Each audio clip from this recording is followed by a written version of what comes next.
Alexandre Asakov, el investigador de los fenómenos mediúnicos. Él dijo: no existe mejor empleo de la vida que tratar de probar la naturaleza trascendente de la existencia humana.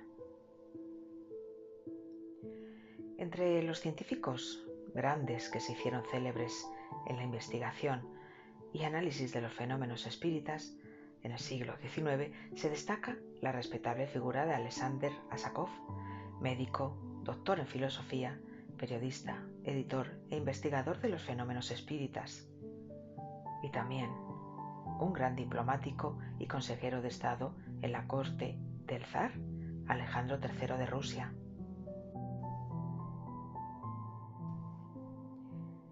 Alexandre Nikolaevich Asakov nace el 27 de mayo de 1832, fecha datada en el calendario juliano utilizado por entonces en el Imperio ruso. Repievka se llama el pueblito donde nace al sureste de Moscú, en Rusia. Miembro de una familia noble y culturalmente muy importante, su tío fue Sergei Asakov, escritor de obras como Un caballero ruso o La flor escarlata. Entre los 10-12 años inicia sus estudios en el prestigioso Liceo Imperial de San Petersburgo, donde solo pueden estudiar los hijos de la nobleza rusa. Parece ser que allí permanece hasta 1851, más o menos con 19 años, y cuando termina de estudiar se une al Ministerio Imperial Ruso del Interior.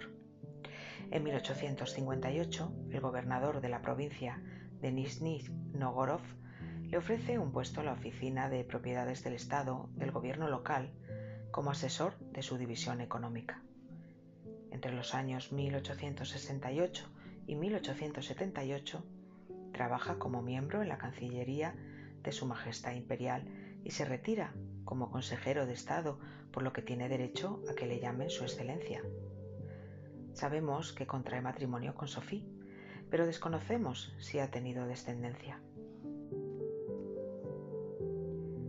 Pero a Alexander Asakov no le conocemos por su trabajo en la Rusia imperial, sino por ser un científico e investigador que popularizó el espiritismo en Rusia. En 1881, el escritor espiritista norteamericano Hudson Tankl dice de él: tenemos espiritistas nobles y devotos en Rusia, pero ninguno puede superar a Asakov, que ha considerado carentes de valor el rango y la posición social y, sin pensárselo dos veces, ha sacrificado su salud, sintiéndose más que recompensado si la causa que ama prospera y confiere a todos la alegría hallada por él. Comenzamos hablando de su interés por el espiritismo, que se despierta con las obras de Emanuel Swedenborg, porque al año siguiente de su salida del Liceo Imperial, en 1852, cuando contaba tan solo con 20 años, escribe su primer libro en francés sobre Swedenborg, titulado Una exposición metódica del sentido espiritual del Apocalipsis según el Apocalipsis revelado. En 1854 lee Revelaciones de la naturaleza divina del norteamericano Andrew Jason Davis, donde encuentra nuevas aspiraciones y reconoce un mundo espiritual del cual ya no tenía duda. Se sabe que comienza a traducir al ruso obras de estos autores y que fue el traductor de la codificación de Allan Kardec al idioma soviético. La admiración que tiene por Swedenborg hace que estudie hebreo y latín para asimilar mejor su obra y complementa estos estudios con filosofía y religión. Después de interesarse por los fenómenos psíquicos, se matricula como oyente en la Facultad de Medicina de Moscú en 1855 para adquirir conocimientos sobre fisiología y psicología humana, y amplía su cultura estudiando física, química y matemáticas. También fortalece sus conocimientos sobre el magnetismo y el espiritismo, buscando y leyendo libros como los del notable magnetizador francés Louis Alphonse Carrenet, a quien incluso llegó a visitar en París en 1861. Pues bien, ¿han oído hablar de la telequinesis? Fue el propio Asákov quien acuña el término. Curioso, ¿verdad? Fue también profesor en Leipzig, Alemania, siendo en 1874 un consagrado investigador de los fenómenos paranormales.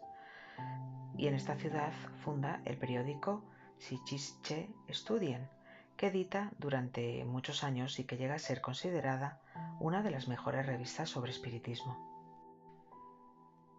Unos años más tarde, en 1881, patrocina la fundación y dirige el semanario Rebus, primera publicación de una revista de fenómenos psíquicos en el Imperio ruso.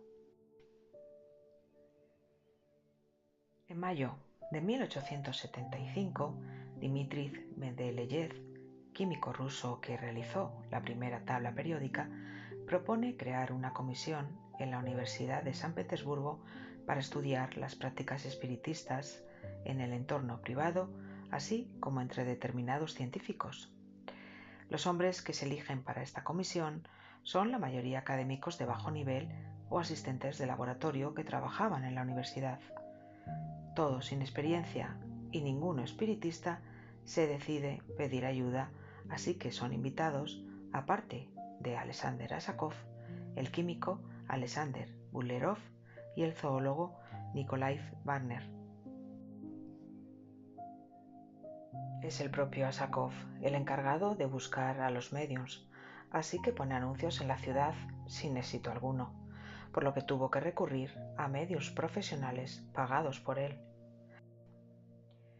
Comienzan las investigaciones con los médiums hermanos Petty y Madame Claire, sin mucho éxito en cuestión de fenómenos. Necesitaba mejores médiums, por lo que pide un aplazamiento, ya que necesita tiempo si quiere hacer las 40 sesiones previstas en un inicio. Pero los miembros de la comisión no están por la labor, generando tirantez entre los espíritas y la comisión. Mendeleev no pone las cosas fáciles. Sabemos que incluso en una sesión encendió una cerilla cuando se estaba intentando materializar. Todo es un despropósito. Pide que las anotaciones sean realizadas por los espiritistas y la comisión rechaza esa tarea. Mendeleev quiere utilizar instrumentos desde el inicio y los espiritistas opinan que era mejor primero observar y finalmente trabajar con los instrumentos científicos. Por todo ello, a principios de marzo de 1876 se suspende la comisión y los experimentos finalizan, pero no la polémica. Las actas de las sesiones son publicadas por Mendeleev en un libro llamado Datos para establecer un juicio sobre el espiritismo. En él reúne las actas sin ordenar y les añade notas que inducen al lector con su creencia. Asákov, furioso con Mendeleev, realiza el trabajo Ciencia y Charlatería, donde ordena y reedita las actas y añade sus propios argumentos. La siguiente década, en 1886, Asákov se interesa por la fotografía trascendental, un fenómeno del que oye hablar en San Petersburgo. Para experimentar este fenómeno va a Londres y elige al medium William Eglinton, con el que había trabajado en Rusia. En la casa de un rico caballero inglés amigo de Asákov se prepara la reunión. Los asistentes a ella son el dueño de la casa, su esposa, dos amigos, Asákov y Eglinton, el medium. A la entrada del salón elegido hay una cortina púrpura suspendida de un lado a otro. Para obtener oscuridad, las ventanas se cierran y a su vez se cubren con telas. Las placas para las fotografías están marcadas con caracteres rusos y habían sido traídas como la cámara por el propio Asákov. Cuando todo está preparado, Asákov cierra con llave la sala y el medium entra en trance. Pero estas manifestaciones no satisfacen a Asákov, así que da por finalizada la sesión cuando de pronto sale de detrás de la cortina una forma humana que avanza unos pasos y se coloca junto a Eglinton, que yace inconsciente en la silla. Asakov describe a este ser como un hombre joven, lleno de vida, vestido de blanco, con barba negra, cejas pobladas y oscuras, mirada enérgica y una especie de turbante que rodea su cabeza. Asakov puede realizar sus fotografías, pero Eglinton cae inconsciente al suelo. Aunque la situación es crítica, deciden no moverse. La cortina se abre y reaparece el espíritu que se acerca a Eglinton e inclinándose sobre él empieza a darles bases sobre su cuerpo. El médium se levanta recuperado levemente y el espíritu lo rodea con sus brazos y lo lleva hasta su asiento. Finalmente, uno de los guías de Eglinton les recomienda sacar al médium al aire libre y que beba agua y brandy. Eglinton, que continúa en un profundo trance, no puede tenerse de pie y, presa de violentas convulsiones, expectora sangre. Los asistentes la atienden mientras Asakov, junto con uno de los miembros, se ausenta para revelar las placas. Cuando regresa, le dice al médium que el resultado es satisfactorio. En las fotos se perciben dos formas y se distingue perfectamente a Eglinton y al espíritu. Estas fotografías son la prueba definitiva para los que decían que las materializaciones eran el producto de una alucinación colectiva. Si es así, la cámara no podría captarlas, ¿no? Sabemos que Asakov trabaja en varias ocasiones con la famosa medium italiana Eusapia Palladino. Lo que no es muy sabido son los inicios de esta relación, que son a través del investigador español Manuel Otero Acevedo, conocido por su recelo al mundo espiritual y que comienza a trabajar con una jovencísima Eusapia.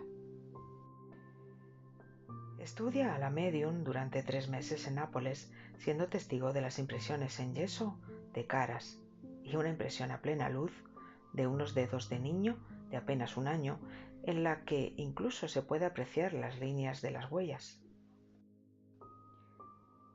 Otero Acevedo entabla correspondencia con Asakov y le habla de la medium, hasta ese momento desconocida, asegurándole no dudar de la realidad de los fenómenos observados y explicando que él se ofreció al estudio de las sesiones con las ideas preconcebidas de un férreo materialista. Asakov hasta entonces había trabajado con Madame d'Espérance y era consciente de que se necesitaban varias sesiones para no agotar al médium, ganarse su confianza y poder observar algún fenómeno complejo, siendo consciente de la dificultad de producir una materialización a plena luz como la que obtuvo Otero Acevedo, y esto hace que Otero sea para él mayor experto en materia de mediunidad que el famoso criminólogo César Lombroso.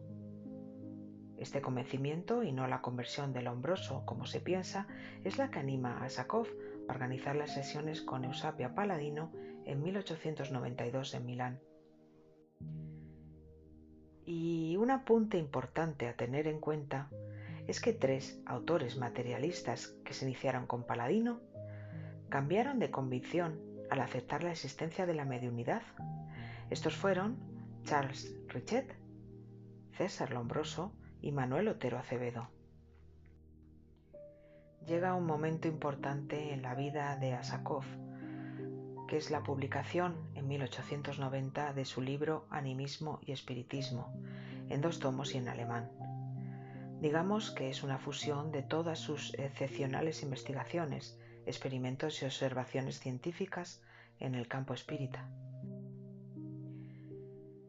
Gracias al análisis concienzudo e imparcial de los numerosos casos presentados por el autor, esta obra resulta ser una valiosa ayuda en el proceso de distinguir entre los fenómenos psíquicos producidos por el espíritu encarnado y los fenómenos espíritas producidos por el espíritu desencarnado. Asakov, para ello, viaja a diferentes países y estudia a los mejores médiums de la época como Florence Cook, Daniel Douglas Home, Madame d'Espérance, el medium William Eglinton o Eusapio Paladino, entre otros. Uno de los pasajes más brillantes en la vida de Asákov fue la polémica que sostuvo con el profesor alemán Edwin von Hartmann, doctor en filosofía y considerado sucesor de Schopenhauer. Este es muy crítico con los fenómenos mediúnicos y tiene la teoría que los fenómenos espíritas tienen un fondo biológico. Con esta idea publica una obra en alemán titulada Der Spiritismus, donde habla de la hipótesis que los fenómenos espiritistas son a causa de una fuerza nerviosa, alucinación o por el inconsciente. Esta obra abre un debate con Asákov, que en respuesta es cuando publica la obra antes mencionada Animismo y Espiritismo, donde se estudian con gran criterio los fenómenos mediúnicos. A su vez, el doctor von Hartmann responde con la obra La hipótesis de los espíritus, el espiritismo y sus fantasmas, donde insiste sobre los argumentos que ya le ha rebatido Asákov.